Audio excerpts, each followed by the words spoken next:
रहता ही नहीं।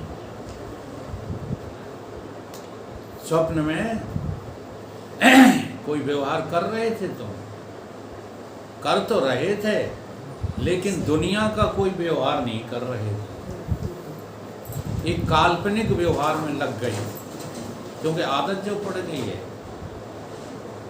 ये सपना भी तुम्हारे जागृत के संस्कारों का ही समूह है।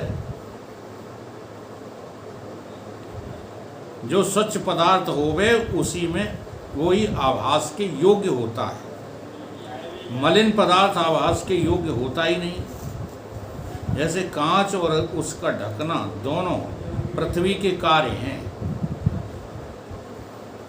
दिखाओ, मोबाइल है किसी के पास कवर वाला?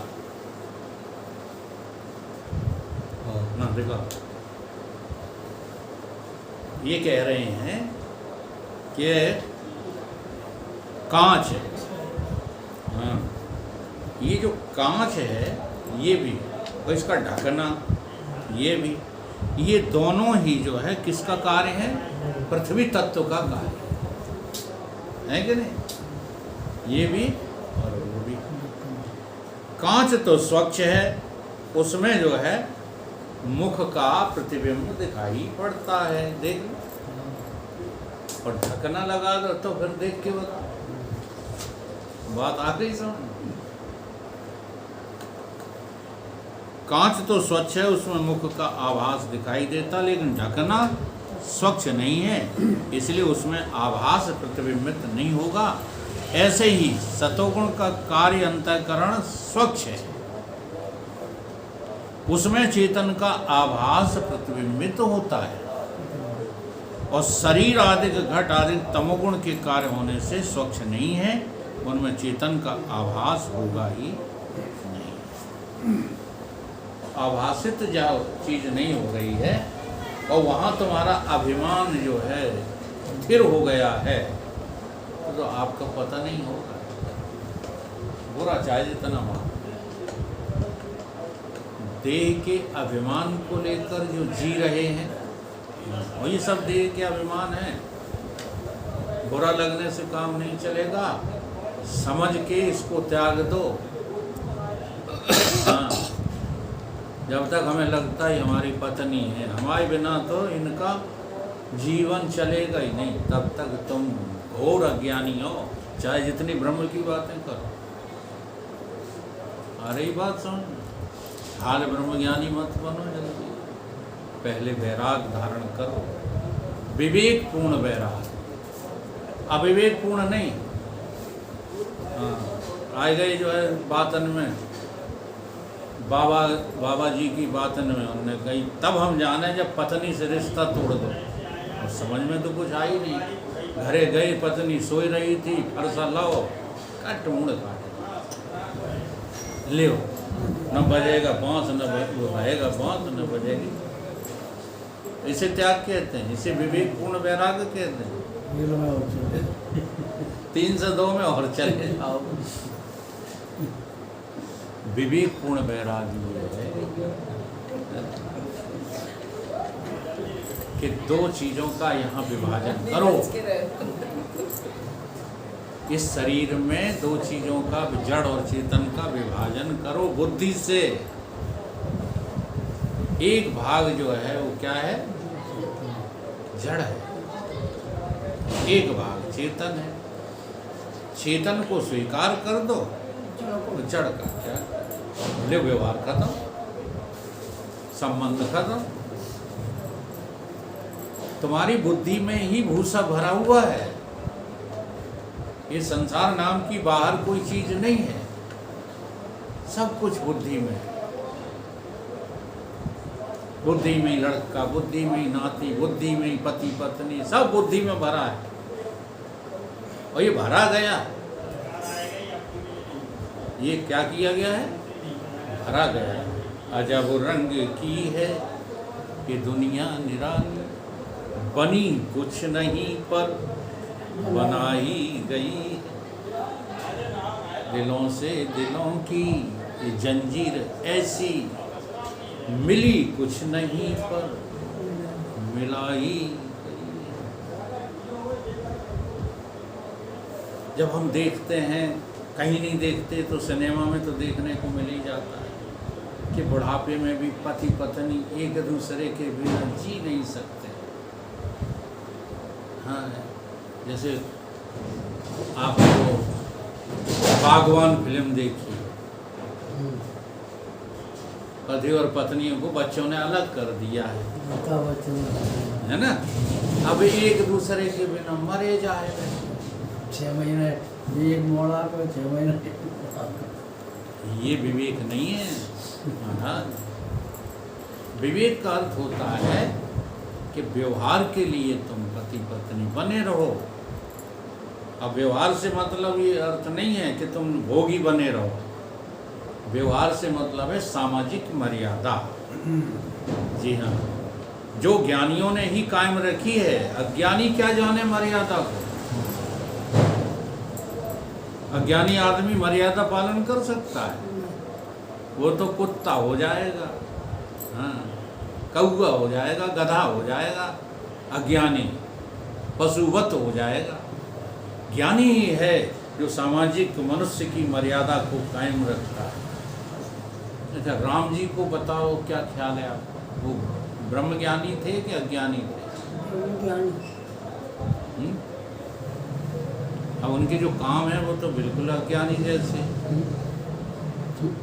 है, तुम तो ज्ञानी उसी को कहोगे ना जो तुम्हारे मुताबिक काम करे। हमसे क्यों नफरत है? घर वालों को, बाहर वालों को, श्रोताओं को। हाँ, गुरु मान ले तब वो नफरत करते हो। हम झूठ नहीं बोल रहे। प्यार करना बहुत ऊंची चीज है।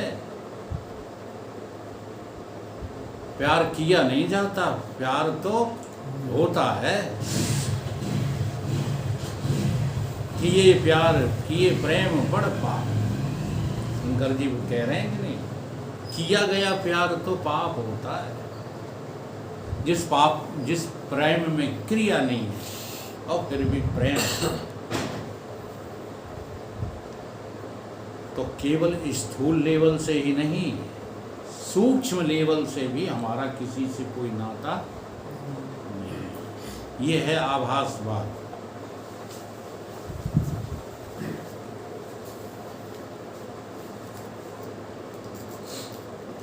तो ढकना स्वच्छ हो, वो ढकना ना हो। शीशा स्वच्छ हो तो ज्यों का त्यों नजर आता है। तैसे ही सत्गुण का कार्य होने से अंतःकरण स्वच्छ है और उसी में चेतन का आभास होता है। इसलिए भजन आप लोग गाते रहते हो। अंतःकरण क्या करो? शुद्ध अंतःकरण बनाओ, फिर उसमें जो प्रतिबिंबित होगा। अभी जो प्रतिबिंबित हो रहा है वो तुम्हें अभिमान करा देता है। क्यों करा देता है? क्योंकि अंतःकरण गंदा है। प्रतिबिंबित अभी भी हो रहा है, लेकिन प्रतिबिंबित होकर के चेतन हो जाता है और जड़ता के गुण सारे चेतन में आ जाते हैं। तो हमें लगता है कि हम देव हैं, हम मनुष्य तो हैं। अच्छा, जब आदिगुरु शंकराचार्य ने मना किया होगा ना हम मनुष्य हो, तो फिर उसके जवाब में क्या कहा होगा? पशु हो ना हम मनुष्य हो, तो क्या पशु हो? मछली हो? गधा हो? क्या हो अगर मनुष्य नहीं हो? चलो एक कदम और आगे बढ़ते हैं। फिर उन्होंने आगे भी कह दिया, अहंकार चित्तान बुद्धि मनो ना हम, ये भी हम नहीं है। मन बुद्धि चित्त अहंकार भी हम नहीं, तो फिर को है? को है? बोलो। इतना मना करने पर भी अब क्या निष्कर्ष निकला? चलो मनुष्य नहीं है तो हम जीव तो हैं, लेकिन यहाँ तो जीवत्व भी खत्म हो गया, जीव भी नहीं। गुरुदेव भगवान कह रहे थे, मन अगर तुम्हारे साथ है देह के साथ तो तुम पशु हो। उसी उसी को तो यहाँ समझाया जा रहा है। और मन नहीं है तो तुम मनुष्य। भाई मन नहीं है मैं के साथ, हाँ, इसका अर्थ क्या है? इसका अर्थ क्या है? मैं के साथ मन नहीं है तो मैं कौन है? अब मैं कौन रह गई?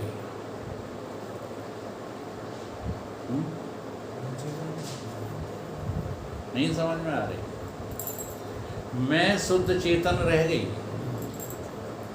अब शुद्ध चेतन तो मुक्त है, वो तो कहीं बंधा हुआ नहीं है क्या? ऐसा जब हमको पता लग गया कि मेरे साथ मन नहीं है, तो मन के कार्य मेरे साथ हैं? मन नहीं है, उस पर कार्य कहाँ से? कार्य कहाँ से आए?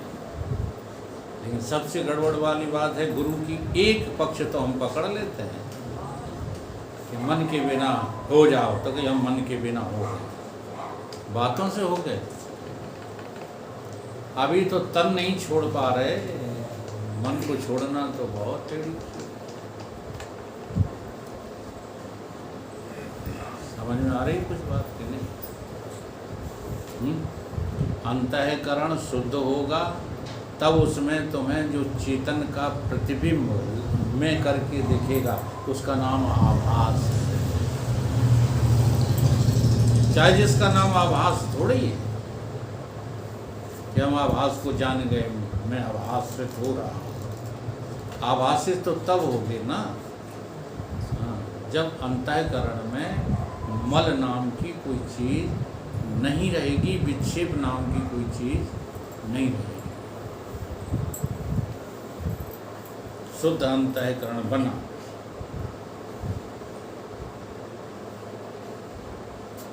शारीरिक आदि घटा तमगुण के कार्य होने से स्वच्छ नहीं है, उनमें चेतन का प्रतिबिंब आभास होता नहीं। तो अंतःकरण में द्विविध प्रकाश है, इसलिए अंतःकरण प्रमाता है, अन्य कोई प्रमाता नहीं हो सकता। तुम्हारा स्थूल देह प्रमाता नहीं हो सकता। प्रमाता माने कर्ता, धर्ता, भोक्ता। हमें क्या लगता है? हमें ये लगता है यही है कर्ता, धर्ता, भोक्ता। यही है। सारी लड़ाइयाँ इसी की हैं, चाहे जान दे के। उन्हें तुम बैठे ही रहा करो, काम में लगे। अब बैठा कौन रहता है?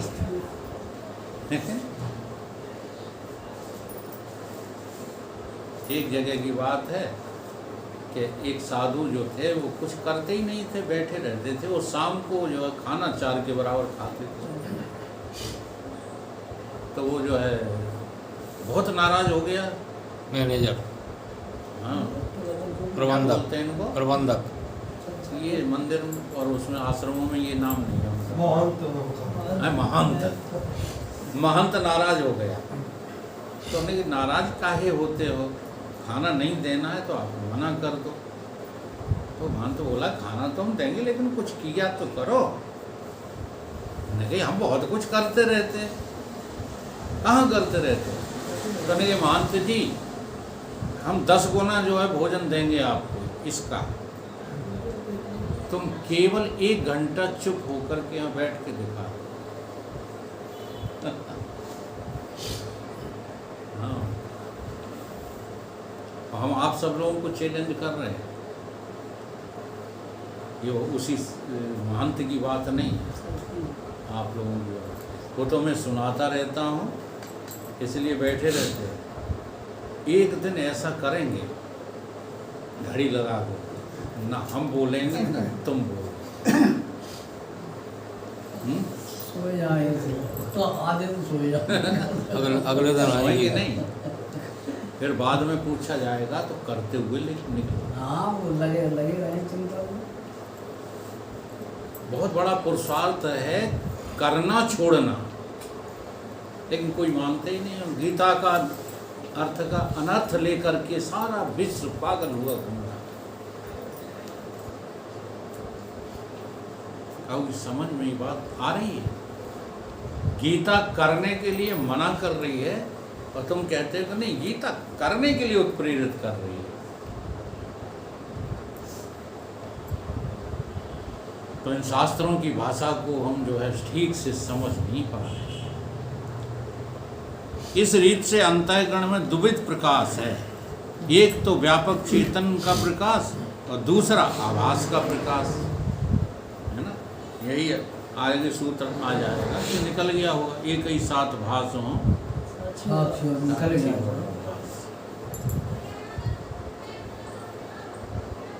दो प्रकाश हैं तुम्हारे भीतर। कभी पकड़ में आते हैं? तुम्हें तो बस यही दिखाई देता है कि बैठा रहता है, किताबें चाटता रहता है, फिर ऊपर से आ जाता है कि रोटी दे।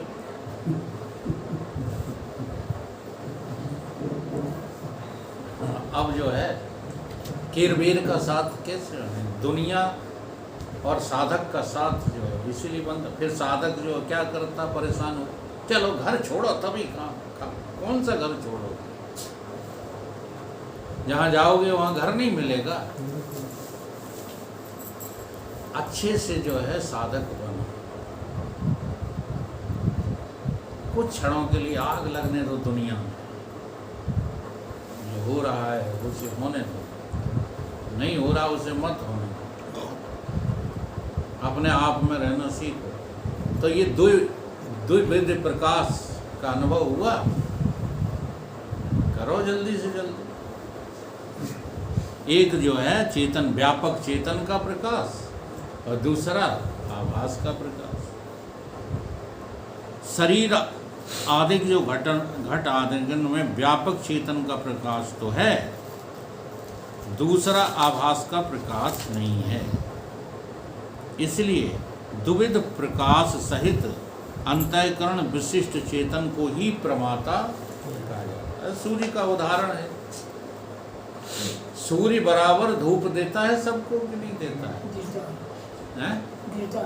देता है, लेकिन उसकी जो विशेष एनर्जी है वो सबको नहीं मिलती। मिलती है क्या? वो तो उसी को मिलेगी जो ग्रहण करना चाहेगा। जैसे आप सूर्य से सूर्य ऊर्जा यंत्र बनाना चाहो तो विशेष काम में ही तो वो तुम उसको खींच पाओगे। और स्पष्ट और उदाहरण, कोई कांच रख दो तो कांच में जो सूर्य का प्रतिबिंब पड़ेगा और फिर उससे जो प्रकाश मिलेगा वो इससे कहीं 2 गुना अधिक होगा, तुमको जला के रख कर देगा। कागज रख लेते थे हम, बचपन में खेलते थे। हाँ, एक प्रिज्म टाइप का कांच आता था, मैग्नीफाइंग ग्लास है, मैग्नीफाइंग। हाँ, उसको प्रिज्म कहते हैं भौतिक शास्त्र में। तो अब उसको जो है यूँ सूर्य के सामने कर दो नीचे कागज, तो 5 मिनट नहीं लगते थे, कागज में आग लग जाती। चश्मे के कांच भी आते थे। हाँ, और दूसरे कागज बगल में रखें, वो तो जल ही नहीं रहे। इसलिए एक प्रकाशक तो है जो व्यापक है, वो तुम्हारे रोमे रोमे में भरा हुआ है, लेकिन दूसरा प्रकाश है वो केवल अंतःकरण में प्रतिबिंबित हो रहा है। और उसी दूसरे प्रकाश के कारण से तुम संसार में देखते हो, सुनते हो, सूंघते हो, व्यवहार करते हो। सबसे पहले तुम्हें अपने आभासित होने का पता हो, वही प्रमाता है। एक प्रकाश सहित जो घट आदिकन तिनकर के संयुक्त चेतन प्रमाता नहीं है, जिनके मत में अंतःकरण में आभास नहीं, तिनके मत में घटादिकन की नाई अंतःकरण में भी आभास का दूसरा प्रकाश तो है नहीं। व्यापक चेतन का जो एक प्रकाश अंतःकरण में है सोई घटादिकन में है। व्यापक का तो बराबर है, समान। अंतःकरण में भी उतना ही प्रकाश है और स्थूल में भी उतना ही प्रकाश है। इसलिए अंतःकरण विशिष्ट की न्याय घट विशिष्ट व शरीर विशिष्ट भीत विशिष्ट चेतन भी प्रमाता होना चाहिए, सो तो है नहीं। इस रीत से घट शरीर आदिकन में अंतःकरण में यही विलक्षणता है। अंतःकरण सतोगुण का कार्य है, इसलिए स्वच्छ होने से चेतन का आभास ग्रहण करने के योग्य, और पदार्थ जो है वो स्वच्छ नहीं है, इसलिए आभास को ग्रहण करने के योग्य नहीं है। आभास ग्रहण करने योग्य जो अंतःकरण ता करके संयुक्त जो चेतन है उसका नाम प्रमाता है। दृष्टा कौन है? व्यापक चेतन दृष्टा नहीं है, कर्ता नहीं है, व्यापक चेतन। इसलिए भगवान की भाषा जो है गीता में कोई समझ ही नहीं पाया। जो कितने गजब की बात करते हैं, जो यहाँ कही गई है वही गीता में भगवान अनुभव से कह रहे हैं। चातुर्वर्ण्यम मया सृष्टा गुण कर्म विभाग से।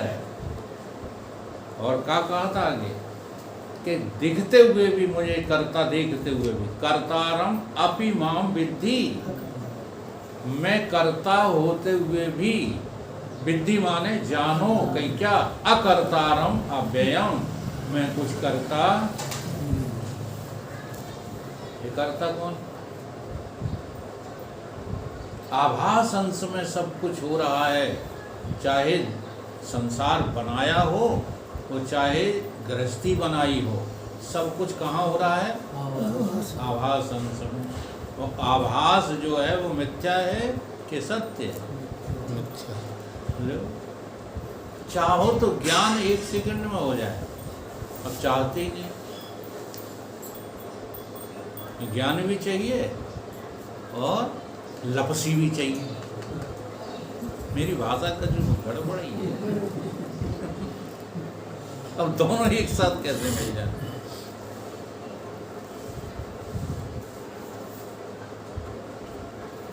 घट आदि को शारीरिक आदि का आभास ग्रहण करने योग्य नहीं है, इसलिए उन करके विशिष्ट चेतन प्रमाता नहीं होता।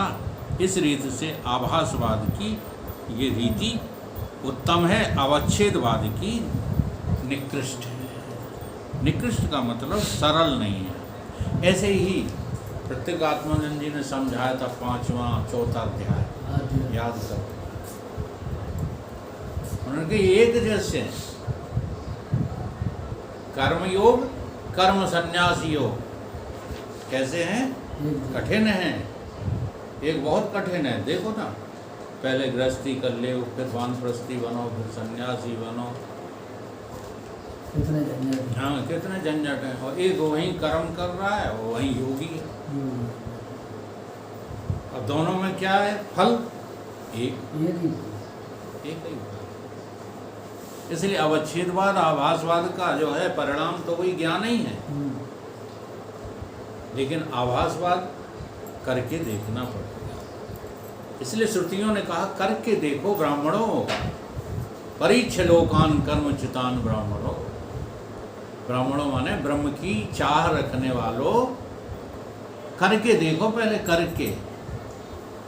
लेकिन तुम देखते नहीं, करते तो हो, करके देखते। करके देखा रामानंद गड़े जाओ जगदीश, करके देखा तुमने आज तक? कर तो डाला, करके देखा? करके देखा नहीं है, देखा नहीं, करना। कहाँ देखा? हाँ। अगर करके देखते, हाँ, तो जाने कब की गृहस्थी छूट जाती है। करते तो रहे, लेकिन करके देखा? आज भी नहीं देख रहे। आज भी तुम्हें उसी में सुख लग रहा है, करने में सुख है। कर्ता कर्म क्रिया फल लग कर था मैं विक्षिप्त। देखा था इसलिए विक्षिप्त था, और देखा ही नहीं होता तो कहाँ से विक्षिप्त हो जाते। मज़ा आ रहा है, रोज पैंट सूट पहन के आज कहीं जा रहे हैं। आज कहाँ जा रहे भैया? अरे बहुत काम है, घर गृहस्थी के। देख रहे हो?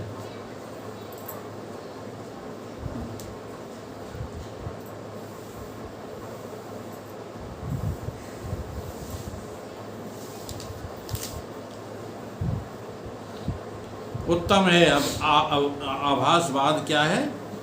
उत्तम है। यद्यपि आभासवाद में आभास की कल्पना अधिक करनी होती है और अवच्छेदवाद में कोई कल्पना ही नहीं करनी, परंतु फिर भी आभासवाद का गौरव है। अवच्छेदवाद में लघुता है, अवच्छेदवाद को स्वीकार नहीं किया गया। ऐसे ही ज्ञान योग में भक्ति योग में क्या है? लाघवता है। और दिखता क्या है? श्रेष्ठता दिखती है, लेकिन लाघवता है। क्यों लाघवता है? क्योंकि वो तुमसे बनेगा ही नहीं। इसलिए अर्जुन चक्कर में ना पड़ो, कर्मयोगी बनो। अब जो कर्मयोगी कह दिया तो बुद्धू लोग का समझ गए कि कर्म करने पड़ेगा। कर्मयोगी का अर्थ नहीं। हम कोई गलत बात नहीं सिखाते, थोड़ा सा भी अनुभव करके देखो। अगर कर्मयोग सिद्ध हो जाए ना तो ये दुनिया बिगड़े ही। कर्मयोगी बेईमानी करेगा क्या? हैं? हम थोड़ी राजनीति में इसलिए लड़ जाते हैं लोगों से, तुम्हें उसका योग दिखाई नहीं दे रहा है। एक दिन मैंने कह दिया, मैंने कही तुम मोदी को जाने क्या क्या देखते रहते हो। वो इनका रामदेव बाबा का भी जो है, हाँ, रामदेव बाबा योग में निकृष्ट हैं, वो उत्कृष्ट है। उसका योग तुम्हें दिखाई नहीं दे रहा? दिखाई दे रहा? जब वहाँ घुसकर गया था और मर जाता न तो कोई चिंता थी उसे कि मेरे पीछे कोई मेरा रोने वाला है? कोई नहीं, कोई नहीं है। मोदी जी जब आए संसार में, ना अम्मा थे उनके, ना बाप थे, कोई नहीं था। ना अम्मा बाप के थे, ना भैया होंगे कोई, ना कोई भौजाई होगी, ना कोई हैं, सब हैं, लेकिन उसकी बुद्धि में कोई नहीं। इसे कहते हैं कर्मयोग। ऐसे तुम हो जाओ तो अभिहाल सब गृहस्थी छूट जाए। कोई भी हो जाओ तुम में से, उसी को कहता है, कहा जाता है कि औरों के लिए जीना सीख। केवल अपनों, अच्छा जब औरों के लिए जी रहे तो अपनों को क्या ठोकर मार दोगे? ऐसा नहीं होता। उसी में अपने भी समझ जाते हैं। तो एक जो है समाज कैसा खड़ा हो जाता है? धार्मिक समाज। ये धार्मिक समाज नहीं है, ये तो अधार्मिक है। तमोगुण की प्रधानता में भगवान कृष्ण कह रहे हैं अधर्मम धर्मम इति। अधर्म भी धर्म दिखने लगता है। हो रहा है क्या? अधर्म। वो देखने क्या लगता है? धर्म। ये सब गड़बड़ हो गई। तो कलयुग कहीं आता जाता थोड़ी है। हमारे तुम्हारे हृदय कलुषित हैं, इसलिए कलयुग है। तो अवच्छेदवाद में लाघव है। तथापि मंद बुद्धि वाले जिज्ञासु की बुद्धि में आभासवाद ठीक बैठता है। हम लोगों की बुद्धि कैसी है? मंद। तीव्र ना समझो। एक भ्रम पाल लेते तुम्हें श्लोक याद हो जाते, तुम समझते मेरी बुद्धि तीव्र है। फिर सुखदेव जी महाराज की कैसी थी? व्यास जी महाराज की कैसी थी, जिन्होंने स्वयं भागवत ग्रंथ लिखा है? आज है किसी विद्वान में ताकत? इतने बड़े युग पुरुष वो भी कह देते हैं कि हम उन महान पुरुषों की जो है कथा को ही स्पष्ट करते हैं, हमारा अपना कुछ नहीं है। लेकिन यहाँ दो कौड़ी के ज्ञानी कहते हैं हम ज्ञानी हो गए हैं। मूर्ख हो के ज्ञानी। यही सब बातें जो है ठीक से आ जाए हमारे अंदर। तो अब यहीं छोड़ते हैं। आभासवाद की उत्तमता। टाइम भी हो गया। अगला जो है हेडिंग भी बदल